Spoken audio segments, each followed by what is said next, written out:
तर नमस्कार फॅमिली, पुन्हा एकदा नवीन व्लॉग घेऊन येतोय। तर हा फूड नाही, ट्रॅव्हल नाही, तर आपल्या उरणचा विकास करणारा असा हा व्लॉग कव्हर करायला आलो आहे। तर माननीय पंतप्रधान मोदीजी आज आपल्या नवी मुंबईत आलेत। माहितीच असेल अटल सेतूचं उद्घाटन आणि आपल्या उरण नेरूळ रेल्वे स्टेशनचं उद्घाटन। तर बघा भरपूर अशी गर्दी आहे, बसी लाईन भरपूर। आम्ही सुद्धा भरपूर चालत आलो आहे, भरपूर ऊन आहे त्याच्यात आणि तर ट्राय करू बहुतेक असा इव्हेंट कॅप्चर करायला। बघा माझ्या पाठीतून भरपूर लाईन लागल्या, तर दमलो खरोखर आणि आता मग शेवटी व्लॉग चालू केला। इव्हेंटचा एंट्रन्स अजून काय आम्हाला भेटलेला नाही, आम्ही चालतोय। तर आशा करतो की इव्हेंट बऱ्यापैकी कॅप्चर करेन आणि तुम्हाला इव्हेंट नक्की आवडेल व्लॉग। तर स्टे ट्यून। बघा अशी गर्दी, समोरच पप्पा चाललेत आणि पाठी निहाल, अशा आम्ही तिघे आलो आहे, मी निहाल आणि पप्पा। तर दुनियाभरची गर्दी अशी आहे,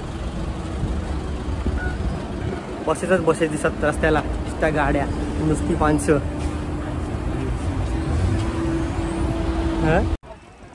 तर बघू शकता आम्ही तर आलो आहे मेन एंट्रन्सच्या आसपासच आणि महिला या भरपूर संख्येमध्ये आहेत आजच्या या इव्हेंटसाठी। मोदीजींचा विश्वास बऱ्यापैकी जिंकलाय तो महिलांनी। तर जिथे बघाल तिकडे जास्त करून महिलाच आहेत, खरोखर विमेन एम्पॉवरमेंट। इथे प्रभू जय श्रीरामांचे नारे लागले आहेत।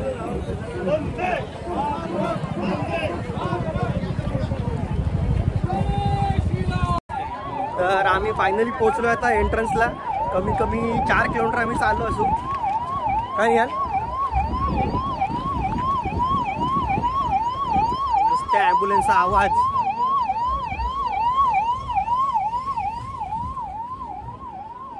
तर भरपूर अशी लोक जमलीत आणि 4:15 आता वाजलेत। तर मला वाटतं लवकरच कार्यक्रम पण चालू होईल। तर एंट्रिंग मी तर कॅमेरा फ्लिप करतो, एंट्रीला भरपूर अशी गर्दी दिसते। बघू शकता समोरच आहे एंट्रन्स आणि किती पब्लिक आहे ती, लाखो मध्ये पब्लिक आली आहे, ज्यामध्ये खास करून म्हणजे महिला जास्त आहेत।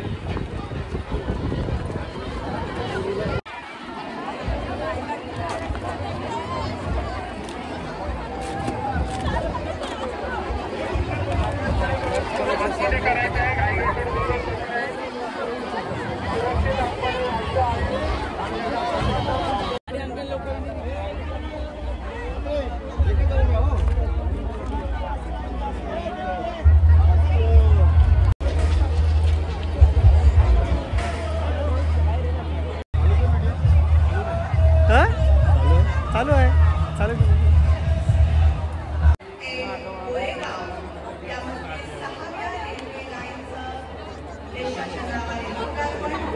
या व्यतिरिक्त या दरम्यान जी रेल्वेगाडी जाणार आहे त्याला हिरवा झेंडा दाखवून त्याची शुभारंभीय सेवा आज सुरू।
लोकार्पण शुभारंभ एवं लाभ वितरण समारोह के लिए उपस्थित सभी का विशेष रूप से मंच पर विराजमान माननीय प्रधानमंत्री जी एवं अन्य मेहमानों का आज के इस खास समारोह में मैं मानसी हार्दिक स्वागत करती हूँ। समारोह का आरंभ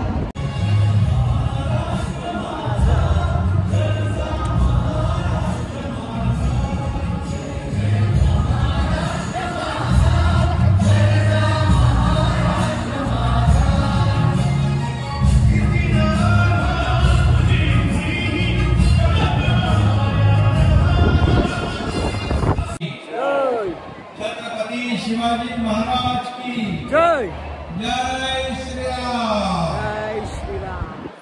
आजचा दिवस आपल्या स्वप्नपूर्तीचा आहे।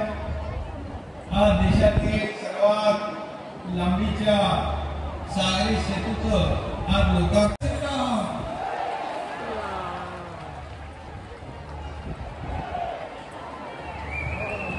जय श्रीराम।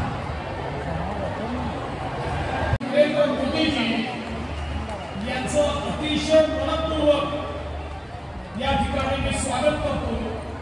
मंचावर उपस्थित माननीय राज्यपालजी, माननीय मुख्यमंत्रीजी, माननीय उपमुख्यमंत्रीजी, केंद्रीय मंत्रीगण, राज्यातले मंत्रीगण, सर्व आमदार, सर्व खासदार, आमचे अध्यक्ष बावनकुळेजी, आध्यात्मिक अमित शाह यानी आने वाले 25 साल में विकसित भारत के निर्माण का विराट संकल्प लिया। विकसित भारत के रोनक में आधुनिक इंफ्रास्ट्रक्चर का बहुत बड़ा रोल है। ऑरेंज है मुंबई के ईस्टर्न फ्रीवे के एक छोर से लेकर प्रॉफिट मार्केट से मरीन ड्राइव तक के इलाके का ट्रैफिक जाम हमेशा से ही चर्चा का विषय बना रहा। लेकिन इस असंभव से लगने वाली चुनौती से निपटना और इससे बाहर निकलने का रास्ता खोजना सिर्फ और सिर्फ माननीय प्रधानमंत्री नरेंद्र मोदी जी के दूरदर्शी नेतृत्व के कारण संभव हो पाया है। ईस्टर्न फ्रीवे और मरीन ड्राइव पर कोस्टल रोड को जोड़ने वाली 9.2 किलोमीटर लंबी भूमिगत सड़क और आने जाने के लिए 3.2 किलोमीटर लंबी और 11 मीटर चौड़ाई वाली 2 सुरंगों का निर्माण करने का संकल्प लिया। ये सड़क आपातकालीन लेन के साथ 3 लेन की होगी और इस पर 80 किलोमीटर प्रति घंटे की रफ्तार से वाहन चल सकेंगे। इस प्रोजेक्ट का कुल बजट लगभग 9,100 करोड़ रुपए रोड के साथ साथ चर्च गेट खुलावा मरीना पॉइंट मरीन ड्राइव पर होने वाले ट्रैफिक जाम से राहत मिलना तय है। महाराष्ट्र के विकास के लिए दिन रात काम कर रहे माननीय मुख्यमंत्री एकनाथ शिंदे जी, उप मुख्यमंत्री देवेंद्र फडणवीस तथा मुख्यमंत्री अजित दादा पवार जी के मार्गदर्शन में मुख्य रूप लेने वाली इस परियोजना का भूमि पूजन भारत के विकास का रास्ता दिखाने वाले माननीय प्रधानमंत्री नरेंद्र जी मोदी द्वारा किया जा रहा है। ये भूमिगत सड़क 2026 के अंत तक जनता के इस्तेमाल के लिए तैयार रखने की योजना है और ऑरेंज गेट और नरिमन पॉइंट के बीच यात्रा का समय केवल और केवल 5 मिनट होने की निश्चित है।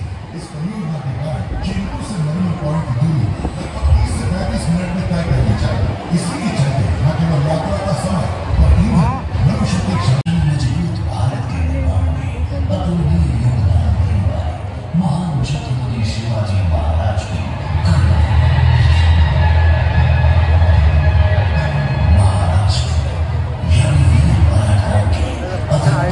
से सज्जित महाराष्ट्र एक ऐसा राज्य जिसकी अनूठी संस्कृति और विरासत को देश की यशस्वी प्रधानमंत्री ट्रेन सुट्टा आपल्याकडनं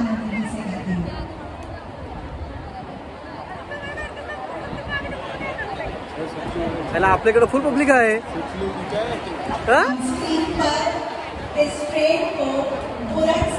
जबरदस्त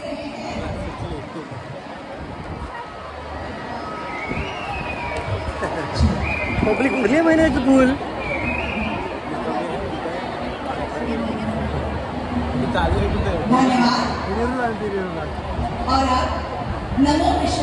मुंबई उपनगरातून मोठ्या संख्येने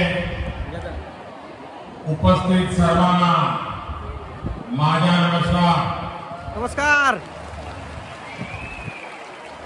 आज का दिन मुंबई और महाराष्ट्र के साथ ही विकसित भारत के संकल्प के लिए बहुत बड़ा, बहुत ऐतिहासिक है।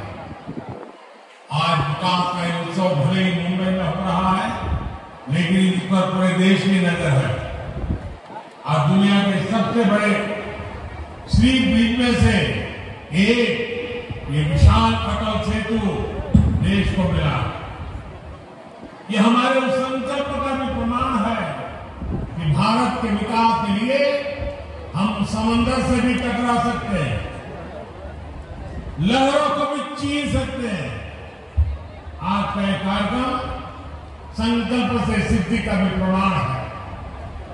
मैं 24 दिसंबर 2016 का दिन नहीं भूल सकता, जब मैं Mumbai trans harbour link Atal Setu के शिलान्यास के लिए यहां आया था।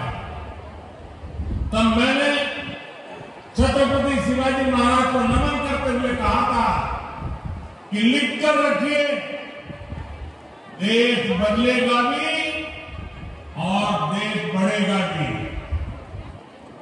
जिस व्यवस्था में सालों साल काम लटकाने की आदत पड़ गई है, उससे देशवासियों को कोई उम्मीद बची नहीं। लोग सोचते थे कि उनके जीते जी बड़े प्रोजेक्ट पूरे हो जाए, ये मुश्किल ही है। और इसलिए मैंने कहा था, लिख कर रखिए, देश बदलेगा और जरूर बदलेगा। ये तर हॅलो फॅमिली, तर व्लॉग करतो इथे एंड। तर बऱ्यापैकी कालचा जो इव्हेंट होता त्याचे visuals through LED through capture करायला ट्राय केलं होतं मी, कारण का भरपूर अशी गर्दी होती इव्हेंटला आणि आम्हाला भरपूर पाठी राहायला लागला, कारण का आम्ही लेट लास्ट मोमेंटला पोहोचलो होतो। अराउंड 4:15 आम्ही तिथे पोहोचलो आणि ज्या लेडीज तिथे आल्या होत्या, जसं मी व्हिडिओमध्ये तुम्ही बघालच की कालच्या इव्हेंटला अराउंड 80% तर लेडीजच होत्या, कारण का इव्हेंटच तसा होता। आणि ती जी एक स्कीम होती महिला सशक्तीकरणची, तर तिचा जास्तच क्रेज महिलांमध्ये होता आणि जेणेकरून तेवढ्या महिला त्या इव्हेंटला आल्या होत्या, तर त्यामुळे आम्ही मागे राहिलो। तर मी ट्राय केला बऱ्यापैकी कॅप्चर करायला। तर व्हिज्युअल्स थोडा ब्लर वगैरे असेल, कारण का गिम्बलनी शूट करत होतो आणि एका लांब डिस्टन्सला होतो म्हणून। तर होप सो तुम्हाला व्लॉग तो नक्कीच आवडेल। छोटा व्लॉग आहे, बट जे व्लॉगमध्ये जे मी कॅप्चर केलं आहे आणि जे 2 मोठे प्रोजेक्ट्स आपल्या उरणसाठी माननीय पंतप्रधानांच्या हस्ते त्याचं उद्घाटन झालं, ते खरोखरच अनबिलिव्हेबल आहे। कोणी एक्सपेक्ट नव्हतंच केलं की एवढ्या उरणमध्ये डेव्हलपमेंट होईल आणि एवढ्या फास्ट होईल, की जो लास्ट 70 इयर्स पासून बाकी होता। जसं की आपला अटल सेतू प्रोजेक्ट हा कालच समजलं की 1973ला हा प्रोजेक्ट डिक्लेअर झाला होता। इव्हन त्याची जी आखणी वगैरे तेव्हाच झाली होती, तेव्हा प्रोजेक्टेड होता अँड टाटा ग्रुपनी तो एक्सेप्ट केला होता की ते बिल्ड करतील वगैरे असं। जे काल थोडाफार इन्फॉर्मेशन भेटला, यावर मी नक्कीच एक कम्प्लीट इन्फॉर्मेशन घेईन आणि नक्की याचा व्लॉग एक बनवीनच, कारण का आता क्रेज वाढलाय त्या प्रोजेक्टबद्दल। तर तो प्रोजेक्ट 2016ला डिसेंबर 24ला PM मोदींनीच त्याचं शिलान्यास केलं होतं आणि त्यांनीच काल म्हणजे 12 जानेवारी 2024ला तर तो प्रोजेक्ट कंप्लीट झाला आणि आपल्या उरणकरांसाठी एक भेट म्हणून दिली आहे प्रोजेक्ट। आणि दुसरा प्रोजेक्ट म्हणजे आपली उरण नेरूळ रेल्वे लाईन, जी पुढे CSMT पर्यंत होणारच आहे। मग फेवरेट प्रोजेक्ट होता, तुम्ही बघत असाल मी सर्वच आता ट्रेनमध्ये बसतात आणि ट्रेन असं आपल्यासाठी आहे की ट्रेन नवीनच आहे, बट उरणमध्ये ट्रेन चालते ही एक काहीतरी वेगळीच गोष्ट आहे आपल्यासाठी, स्पेशली उरणकरांसाठी। कारण का तुम्ही बघितलं असं ऍग्री पण कराल की काही लोक फक्त उरणला बसतात तिकीट काढून आणि कोण दोनागिरीला उतरतं, कोण नवघरला उतरतंय आणि परत येतोय का? तो क्रेज ट्रेन एवढ्या वर्षाची जी आपली वेटिंग होती ती संपवली आहे मोदीजींनी। तर असंच डेव्हलपमेंट आपण भरपूर अजून बघणार आहोत येत्या 5-10 इयर्समध्ये। तर ते 2 प्रोजेक्टचे कम्प्लीट 2 वेगवेगळे व्लॉग्स, एक आपला ट्रेनचा कम्प्लीट व्लॉग असेल आणि एक तर अटल सेतूचा, आणि लवकरच असेल तो पण लवकरच प्लॅन करू, कारण का खरोखर क्रेज आहे त्या अटल सेतूवरून ड्राईव्ह करायचा। कारण का काल जेव्हा आम्ही इव्हेंट झाला संध्याकाळी आणि येत होतो, तर मग तेव्हा भरपूर लाइटिंग्स असे बघितल्या प्रोजेक्टची। ब्रिजवरनं आपल्या गव्हाण फाटावरनं कम्प्लीट व्ह्यू येतोय, कम्प्लीट नाही बट ऑलमोस्ट 20-25% व्ह्यू तर भेटतोच तिकडून। तर तो एक फील करायचा आहे, त्याचा एक कम्प्लीट व्लॉग असेल। आणि बाकी काय प्रोजेक्टबद्दल जास्त त्याच 2 व्लॉग असेल त्यात मी चांगल्यापैकी एक्सप्लेन करीन. तर टिल दॅन असंच व्हिडिओला लाईक करा या आणि आशा करतो की व्लॉग तुम्हाला नक्की आवडेल हा. आणि आणखीच व्लॉग्स असेच जे ट्रॅव्हल रिलेटेड असतील. आता फूड ट्रॅव्हल असं नाही तर आपला डेव्हलपमेंटचे व्लॉग्सही आपल्याला घ्यायचेच आहेत आणि ते पण आपण घेतच राहणार आहोत कम्प्लीट. फुल एक हिंट देऊन ठेवतो की नवीन आपला एक व्लॉग रूम आणि भरपूर सारे इक्विपमेंट्स असे घेऊन ठेवलेत जेणेकरून असे हे टॉकेटिव्ह व्लॉग्स असे आता बनवायचा माझा तरी विचार आहे. मी इव्हन लास्ट याच्यात हे पण केलं होतं आपला लक्ष्मीपूजनाच्या वेळी म्हणजे इक्विपमेंट जे नवीन नवीन घेतले ते अनयूज आहेत अजून अनबॉक्स्ड आहेत ते सर्व ओपन करायचे आहेत तर त्याचे पण व्लॉग्स असतील. तर तुमचा सपोर्ट असाच राहू द्या, तुमचं प्रेम असंच राहू द्या. आणि आजचा हा व्लॉग कसा वाटला ते कमेंटमध्ये नक्की सांगा. लाईक करा, व्लॉगला शेअर करा आणि चॅनलला नवीन असेल तर सबस्क्राईब करा. आणि अशाच नवीन नवीन व्लॉगसाठी आपला चॅनल नक्की नक्की नक्की फॉलो करा, नक्की सबस्क्राईब करा आणि जो बेल आयकॉन आहे त्याच्यावर सुद्धा प्रेस करा जेणेकरून नवीन नवीन व्लॉग्स आता येतच राहतील. ते व्लॉग्स तुमच्यापर्यंत ज्या क्षणाला मी अपलोड करेन त्या क्षणी पोहोचले पाहिजे आणि तुमचा प्रेम असाच राहू द्या.